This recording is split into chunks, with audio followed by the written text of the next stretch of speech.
O evangelho da liturgia de hoje começa dizendo que Jesus estava à mesa com os seus discípulos. Mais uma vez, não podemos pegar jamais a perícope do evangelho de forma isolada.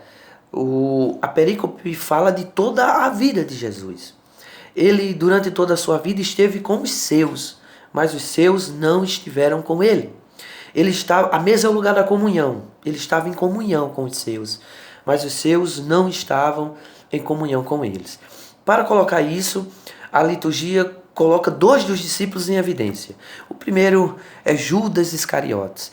Iscariotes, Isha, em hebraico, é homem. Keriote, certamente era o povoado, a cidade dele. Então era um homem que tinha uma identidade, uma raiz. E Judá, a liturgia está dizendo que não é apenas uma situação de um homem. Foi o povo judeu que rejeitou Jesus. Então Judas Iscariotes, tudo indica que ele era zelote. Um grupo de homens que queriam a libertação, judeus de raiz, judeus de identidade, que queria a libertação, a restauração do povo de Deus, do povo de Israel. Só que queria às custas da espada e da violência. Judas andava armado. Alguns estudiosos atestam que Judas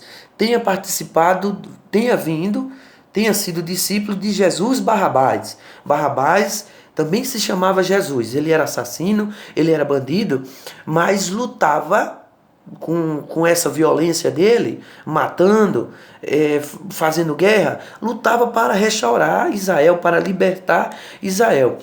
Judas deixou Jesus Barrabás pelo nosso Jesus, pelo grupo de Jesus de Nazaré. Só que ele não deixou a violência de Barrabás. É uma angústia que permeia todo o evangelho.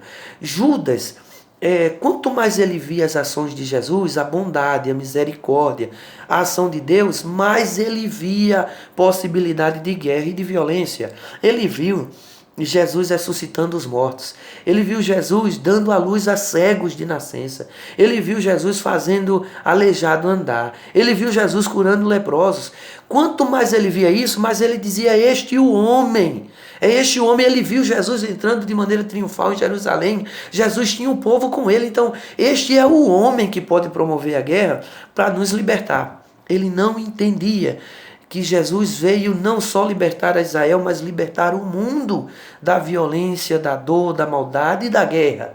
Quanto mais ele via a bondade, mais ele entendia a maldade. E hoje o texto já começa a falar da dor de Jesus, a dor de ser incompreendido. O texto começa dizendo que Jesus estava perturbado. Por quê? Porque entre os seus existia, além de existir incompreensão, existia um traidor.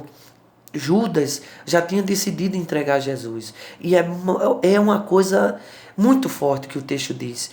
Ele diz que Jesus sabia e ainda avisou: olha, é aquele que vai comer o primeiro pedaço de pão. Se aquela ocasião foi a ocasião da primeira Eucaristia, Judas foi o primeiro a comungar. Que coisa forte. Nós podemos... Uma coisa é comungar, receber a Eucaristia. Outra coisa é receber os frutos dela, que é estar em comunhão com Jesus. É bom tomar cuidado que todos nós estamos propensos a isso. Comungar todo dia, mas não entrar em comunhão com um projeto de paz, de misericórdia e de amor de Jesus. O Evangelho também coloca outra ironia muito forte. Ele diz que depois que Judas resolveu entregar Jesus e saiu para isso, depois de ter comungado, o Satanás, o demônio, o mal entrou nele. Isso é uma coisa muito forte, porque é uma ironia do evangelho, do evangelista dizendo que o mal não tem essa esperteza toda não.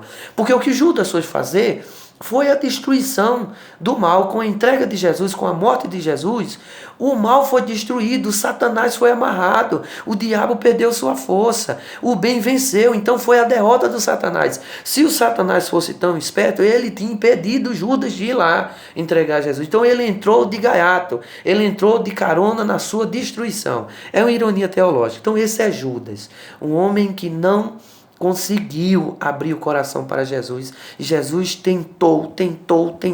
Hoje é o último apelo. Com o pão, quem recebia o primeiro pedaço de pão era a pessoa mais amada, era a pessoa mais honrada. E a pessoa mais amada, que precisava de mais amor para Jesus, era Judas. O outro discípulo, que também é arquétipo de traição, é Pedro. Pedro disse hoje que ia dar a vida por Jesus, e de fato ele tentou, mas na guerra, cortou, e o Evangelho de João diz o nome do servo, é Malco, ele cortou a orelha, ele queria guerra também. Ele era capaz de dar a vida na guerra, mas quando ele viu Jesus sofrendo, quando ele viu Jesus para ser crucificado, ele negou Jesus. Olha, um homem que enfrentou um soldado, negou Jesus para uma mulher, uma porteira que não... O que representa uma mulher, uma porteira naquela época? Nada.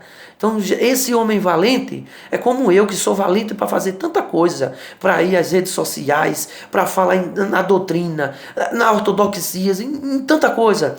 Mas na hora de fazer coisas simples, eu nego Jesus, eu escondo a cruz no meu bolso. Na hora de ajudar alguém que precisa realmente, na hora de assumir a cruz, na hora de tocar a carne de Jesus no sofredor, eu nego Jesus, eu não quero saber do cristianismo não. Mas depois a gente fala mais de Pedro, que Deus abençoe a gente e continuemos participando com piedade e com devoção da Sagrada Liturgia, para que consigamos ser penetrados pelo mistério de Cristo, pela salvação que veio pela paz e pelo amor.